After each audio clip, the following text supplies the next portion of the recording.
Hello' viewers, পোনপ্ৰথমে মই সকলোকে মোৰ চেনেললৈ স্বাগতম জনাইছোঁ। আশা কৰোঁ আপোনালোক সকলো ভালে কুশলে আছে।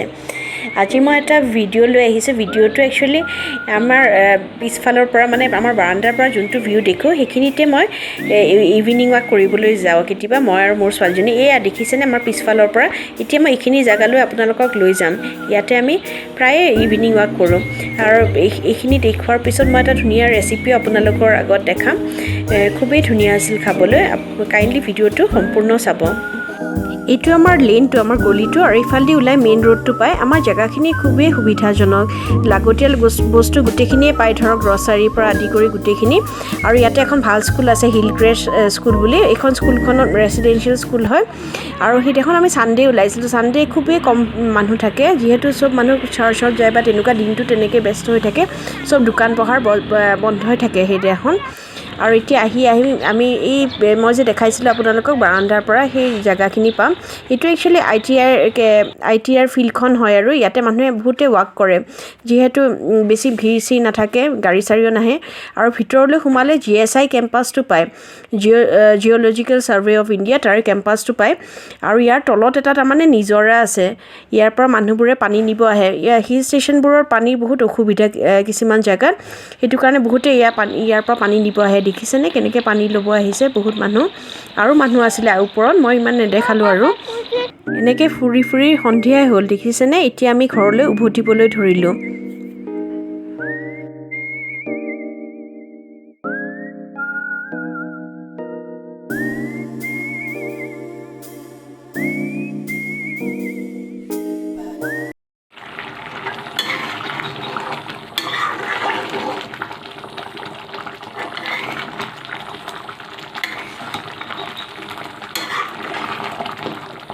ফুৰি আহি পেলাই মই এটা ধুনীয়া ৰেচিপি বনাইছিলোঁ। ৰেচিপিটো পনীৰৰ আছিলে, পনীৰ ৰেজালা।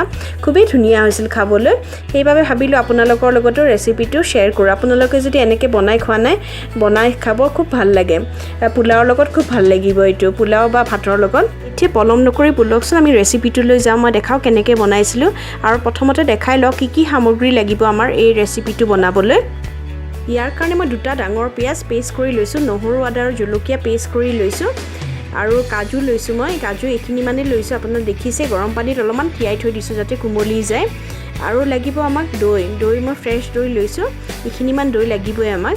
আৰু গোটা গৰম মছলা লাগিব। গোটা গৰম মছলাৰ ভিতৰত ধৰক ইলাচি, দালচেনি, লং আৰু গোটা জালুক, এইখিনি আমাক লাগিব। আৰু তাৰ বাহিৰে পনীৰটোতো লাগিবই। পনীৰ মই 250 গ্ৰাম লৈছিলোঁ। ইয়াৰ বাহিৰেও আমাক তেজপাত লাগিব। মই তেজপাত 2 খিলা লৈছোঁ আৰু শুকান জলকীয়া লৈছোঁ। এইখিনিয়ে আমাক সামগ্ৰী লাগিব। আৰু নিমখ লাগিব, আৰু অলপমান চেনি লাগিব, আৰু ঘি লাগিব। ঘি ধৰক 1 টেবুল স্পুনমান দিলেই হ'ব। এতিয়া মই কেৰাহীটো পাতি দিলোঁ আৰু ঘি দিলোঁ 1 টেবুল স্পুন। আৰু এইখিনি যেতিয়া মেল্ট হ'ব ধৰিছে, তেতিয়া মই ৰিফাইন অইল দিম।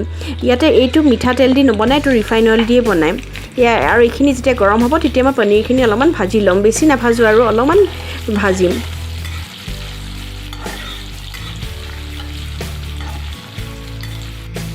এনেকেই বাকীখিনিও ভাজি ল'লোঁ, আৰু ভাজা হ'লে মই এখন প্লেটত ওলাই ল'ম।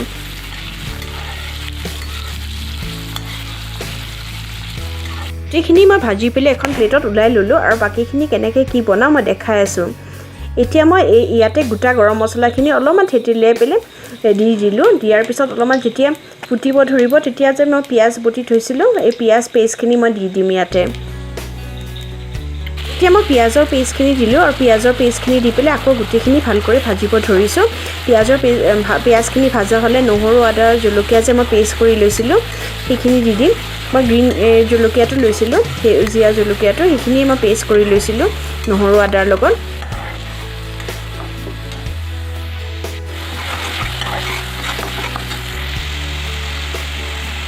এতিয়া গোটেইখিনি মই খুব ধুনীয়াকৈ ভাজি আছোঁ, আৰু শুকান জলকীয়া আৰু তেজপাতটো দি দিলোঁ। আৰু আপোনালোকে তেলতো দিব পাৰে, মই পিছতে দিলোঁ। আৰু দি পেলাই আকৌ গোটেইখিনি ভাল কৰি ভাজিব ধৰিছোঁ। ইমান ধুনীয়া গোন্ধাইছে গোটা গৰম মছলা আৰু তেজপাতৰ। আৰু এতিয়া গোটেইখিনি ভাল কৰি ভাজা হোৱাত মই নহৰু আদা আৰু জলকীয়া পেষ্টখিনি ইয়াতে দি দিম। এয়া নহৰু আদা আৰু জলকীয়া পেষ্টখিনি দিলোঁ, আৰু দি পেলাই মই আকৌ গোটেইখিনি ভাল কৰি ভাজিব ধৰিছোঁ।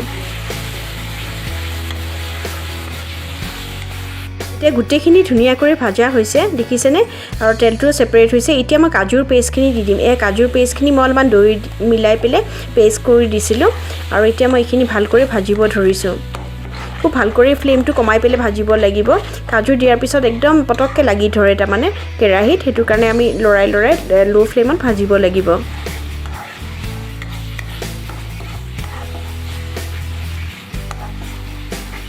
এতিয়া বাসনটোতে অলপমান লাগি আছিল কাজুৰ পেষ্ট এইখিনি অলপ পানী মিলাই পেলে ইয়াতে দি দিম এইখিনি মই ইয়াতে দি দিম যাতে ধুনীয়া কৰি মছলাখিনি মিলি যায় মছলা একো দিয়াই নাই ধৰক এতিয়া দিমহে নিমখ আৰু চেনি বাকি আৰু একো দিব নালাগে ইয়াতে জিৰা ধনিয়া এইবোৰ একো নিদিয়ে আৰু এতিয়া মই গুটেখিনি লৰাই পেলে ভালকৈ ভাজিব ধৰিছোঁ এতিয়া মই ইয়াতে সোৱাদমতে নিমখ আৰু চেনি দিম এয়া নিমখ দিলোঁ আৰু এতিয়া মই ইয়াতে চেনি দিলোঁ চেনি অলপমান দিলে ভাল লাগে জ্বলা মিঠা তেনেকুৱা অলপমান টেষ্ট এটা আহে দৈৰ লগত আৰু এতিয়া গুটেখিনি ভালকৈ লৰাই পেলাই ভাজিব ধৰিছোঁ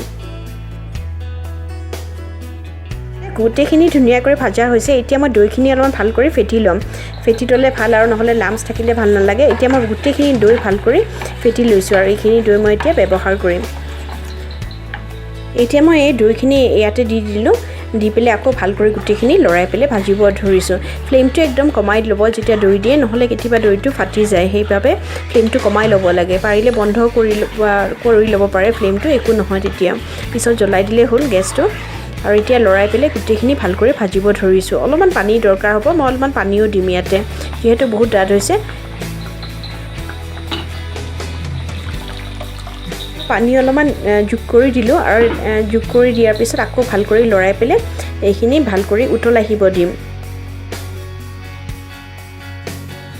এতিয়া মই ইয়াতে ভাজি লোৱা পনীৰখিনি দি দিম এয়া অলপমান উতল আহিছে আৰু এতিয়া মই ভাজি লোৱা পনীৰখিনি দিলোঁ পনীৰখিনি দিয়াৰ পিছত আকৌ ভালকৈ গুটেখিনি লৰাই দিম এতিয়া মই ইয়াতে এখন ঢাকন দি দিম যাতে ভালকৈ গুটেখিনি উতল আহে আৰু পনীৰখিনিৰ লগত মছলাখিনি গুটেখিনি ধুনীয়াকৈ মিলি যায় আৰু ঢাকনখন ফ্লেমটো কমাই 5 মিনিটমান তেনেকৈ ঢাকনখন দিম আৰু 5 মিনিটমান পিছত মই ঢাকনখন খুলি চালোঁ দেখিছেনে কি ধুনীয়াকৈ উতল আহিছে আৰু গুটেখিনি মিলি গৈছে আৰু ডাঠো হৈছে এতিয়া আমাৰ পনীৰখন হৈয়ে গৈছে আমি ফ্লেমটো বন্ধ কৰিব পৰা হৈ গৈছোঁ